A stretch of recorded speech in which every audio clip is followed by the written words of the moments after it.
Okay, so in pretty much every elementary school, there's this huge battle going on. And it's not on the playground, it's right there in the classroom. It's the fight over the single best way to teach a 7-year-old how to read. And let me tell you, it's gone from a debate among teachers to a full-on political war. Today, we're diving deep into the second-grade reading wars.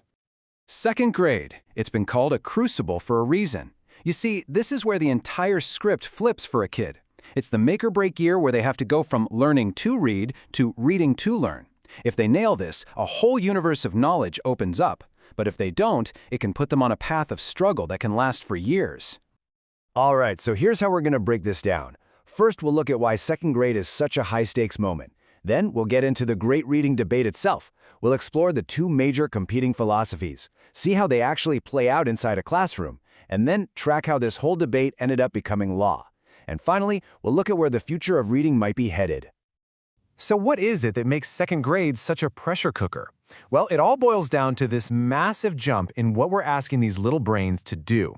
The expectations aren't just a little bit higher, they are on a whole different level.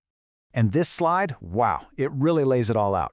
In reading, you're not just saying what a character did, you're analyzing how and why they did it.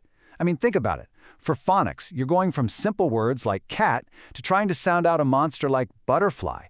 And in writing, forget simple sentences. Now you're expected to build a whole paragraph. It's a huge cognitive upgrade across the board.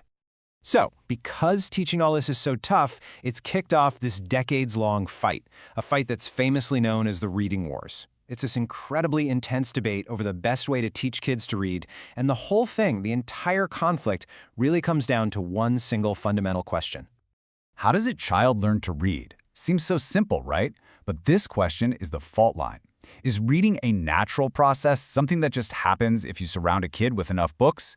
Or is it a completely unnatural skill that has to be taught, step by step, very explicitly? As we're about to see, the latest science is suggesting the groundwork for all of this is laid years before a kid even picks up their first book. And that question leads us right here to the two main camps in this fight. On one side, you've got your science of reading folks who argue that reading is complex and has to be explicitly taught. On the other side is the whole language philosophy, which believes reading is natural, that kids will just sort of soak it up through immersion. This idea became really popular because it was a reaction against just memorizing boring phonics rules. The whole point was to get kids to love reading right from the start. Okay, let's get into the nitty-gritty of what these two philosophies actually look like in practice. Because at their heart, they give a kid two totally different game plans for what to do when they hit a word they don't know. The difference, really, is between systematically decoding the word and strategically guessing it. Now, you're going to hear this term a lot, the science of reading. And it's super important to get this straight. This is not some program you can just go out and buy. It's not a brand. It's a massive body of research from all sorts of fields that shows our brains are not, I repeat, not naturally wired to read. This research is the bedrock of what's called the structured literacy approach, which says you have to explicitly build the reading pathways in the brain. This table, right here, just nails the fundamental disagreement. But I want you to look at that second row, the one about the primary method. This is the real battleground. Structured literacy says you decode, you sound out the word using phonics. But balanced literacy, it pushes something called the 3 cueing system, which is basically a fancy way of saying, make an educated guess. So what in the world is the 3 cueing system? Well, picture this. A kid is reading a book and they see the sentence, "The horse galloped across the field," and there's a picture of a horse. If they get stuck on the word horse, they're taught to use these cues. First, look at the picture for a clue. That's the meaning cue. Then they ask if the word they're thinking of makes sense in the sentence. That's the structure cue. And maybe they look at the first letter, H. That's the visual cue. It's a whole strategy built around using context to solve the puzzle of the word. And this quote, this is really the core of the whole argument against it. The main criticism of 3 cueing is that it's basically training kids to use the habits of struggling readers. You see, research shows that good readers, proficient readers, they decode almost every single letter automatically.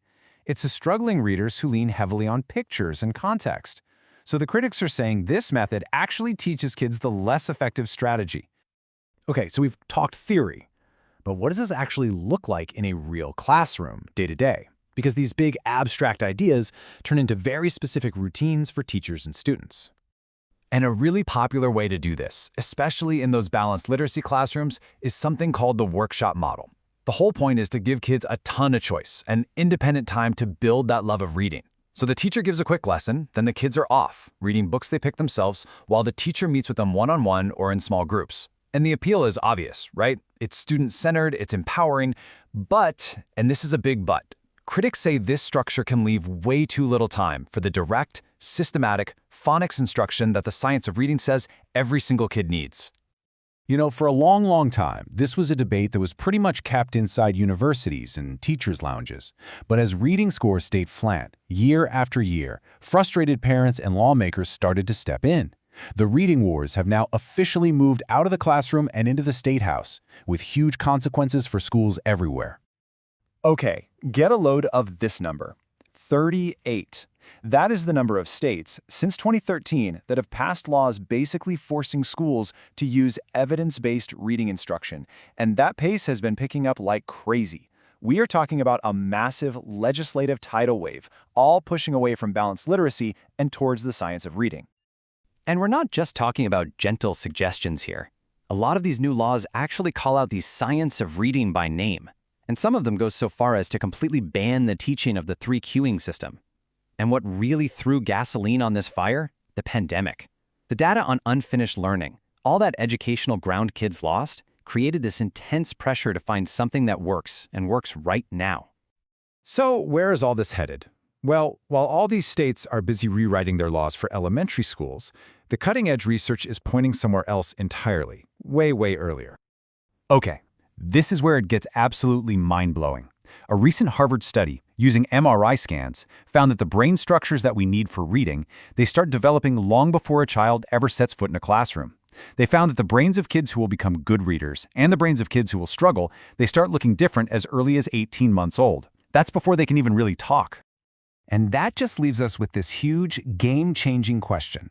For decades, we've been fighting the reading wars in kindergarten, first grade, second grade classrooms. But if the neurological foundation for reading struggles is being laid before a child even learns to speak in full sentences, it forces us to ask a really tough question. Where does the real work of building a reader actually need to start?